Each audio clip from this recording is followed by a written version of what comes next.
Stock market के लिए दोस्तों जो सबसे अच्छी अपडेट आ सकती है, जो सबसे अच्छी देखिएगा बात हो सकती है कि मार्केट में फ्लो ऑफ करेंसी का आना, तो उसी की इंफॉर्मेशन लेके आया हूं। बैंकों ने डिमांड कर दी है आरबीआई से, और कोई छोटी मोटी रकम डिमांड नहीं करी है। आप देख सकते हो यहाँ पे बैंकों ने यहाँ पे बताया है, banks wants RBI to inject 3 to 5 lakh crore via OMO। यानी कि आपको पता है कि इस समय करेंसी की सिचुएशन बहुत टाइट है और हमारा रुपया देखिएगा ऑल टाइम लो के आसपास है।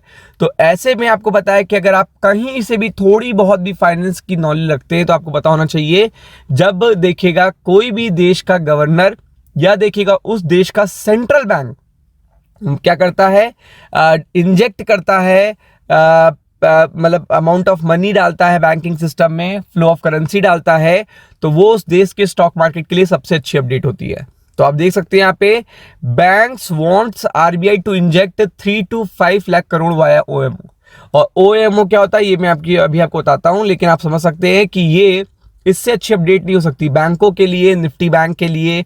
निफ्टी बैंक किस तरीके से क्रैक हुआ है आपने देखा होगा, हाल फिलहाल में 58,000 का लेवल भी टच हो गया इस पर्टिकुलर वीक में। अगर आप देखेंगे इस हफ्ते 58,000 का लेवल भी आपने देखा है, 60,000 से 2,000 पॉइंट क्रैक हुआ है एकदम से। लेकिन अभी देखिएगा काफी सस्पेंस में है बैंक निफ्टी। तो ऐसे में ये न्यूज बहुत ही इंपॉर्टेंट है, क्योंकि यहाँ पे कोई देखिएगा छोटे मोटे अमाउंट की बात नहीं हो रही है, 3 to 5 लाख करोड़ की बात हो रही है। डेट एंड टाइम देखिएगा, सब कुछ यहाँ पे बताएंगे, क्योंकि आपको पता है कि RBI time to time economy को ईज करने के लिए, बैंकिंग सिस्टम में करेंसी को फ्लो को कंटिन्यू रखने के लिए क्या करता है, पैसा डालता है। जब आरबीआई देखिएगा इंजेक्ट करता है तो ये बहुत बड़ी गुड न्यूज मानी जाती है स्टॉक मार्केट के लिए, और स्टॉक मार्केट भी इस पे पॉजिटिव रिएक्शन देता है। इस समय मार्केट पूरी तरीके से ओवरसोल्ड है, आप जानते हो, और इंडियन लेंडर्स देखिएगा पूरी तरीके से पुश कर रहे हैं रिजर्व बैंक ऑफ इंडिया को कि वो ओपन मार्केट ऑपरेशन। अब ओपन मार्केट ऑपरेशन क्या होता है जिन लोगों को नहीं पता, इसमें देखिएगा क्या करता है कि ओपन मार्केट ऑपरेशन में जब पैसा डालना होता है आरबीआई को, तो वो क्या करता है, परचेज करता है बॉन्ड्स, देखिएगा गवर्नमेंट सिक्योरिटीज, ये चीज परचेज करता है। तो बैंक के पास, आरबीआई के पास आता है कागज, और देखिएगा लोगों के पास क्या जाता है, पैसा। और जब देखिएगा उसे इकोनॉमी की जो सिचुएशन उसको टाइट करना होता है तो वो उसे सेल करता है। तो आपके पास क्या आता है, कागज, और बैंक आरबीआई के पास क्या आता है, पैसा, और इससे करेंसी का फ्लो मार्केट में कम हो जाता है। तो आप देख सकते हैं यहाँ पे दिस मूव एव, देखिएगा इसका जो मोमेंटम है, जो इस पर्टिकुलर उद्देश्य है, इस पर्टिकुलर देखिएगा सिचुएशन का या पूरा हैंडलिंग का, ईज करनी है लिक्विडिटी सिचुएशन। और आपको पता है जब जब लिक्विडिटी सिचुएशन ईज होती है तब क्रेडिट क्रिएशन बढ़ता है बैंकों के लिए, पैसा देखिएगा फ्लो में डालना बहुत आसान हो जाता है, इससे ब्याज दरें भी देखिएगा कम हो जाती हैं और क्रेडिट ग्रोथ बढ़ती है। और ये बताने की जरूरत बिल्कुल भी नहीं है कि क्रेडिट ग्रोथ से क्या फायदा होता है। जितना ज्यादा बैंक क्रेडिट ग्रोथ करेंगे उतने ज्यादा वो प्रॉफिट बनाएंगे, उतनी ज्यादा उनकी इनकम होगी। किसी भी देश में देखिएगा क्रेडिट क्रिएशन बहुत तेजी से हो रहा है, तो इसका मतलब ये माना जाता है कि बैंक बहुत आउट परफॉर्म कर रहे होंगे। बैंकों के लिए देखिएगा बहुत ही इस समय फेवरेबल सिचुएशन होगी।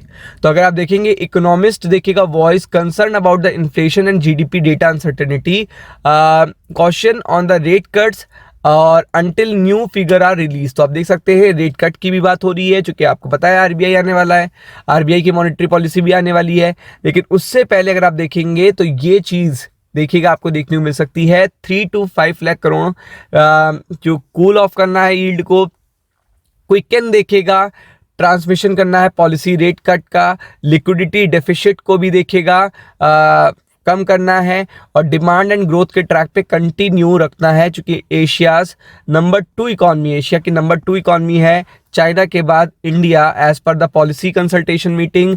Economist raise the voice the central bank determination to boost the availability of fund as tight system liquidity, strong credit growth, sustain foreign exchange market। तो आप देख सकते हैं मेन एम सारे इकोनॉमिक्स का यही है कि बूस्टिंग करनी है, अगर क्रेडिट ग्रोथ को कंटिन्यूस पर्टिकुलर पाथ पे रखता है तो लिक्विडिटी सिचुएशन टाइट नहीं हो सकती। फंड्स देखिएगा अवेलेबिलिटी बहुत आसान होनी चाहिए, वो बैंकों के लिए इस समय नीडेड है। और लिक्विडिटी डेफिसिट जब जब देखने को मिल रहा है तो आरबीआई को इंजेक्शंस देने पड़ रहे हैं। तो ये इंजेक्शंस आपको पता है कि यहाँ पे 22 जनवरी को मीटिंग हुई है, तो आपको पता है कि इसी पर्टिकुलर 5 to 7 डेज में आपको देखने को मिलेंगे और ये नेक्स्ट वीक के लिए सबसे पॉजिटिव इंफॉर्मेशन होगी। तो be prepared for it. Ram Ram.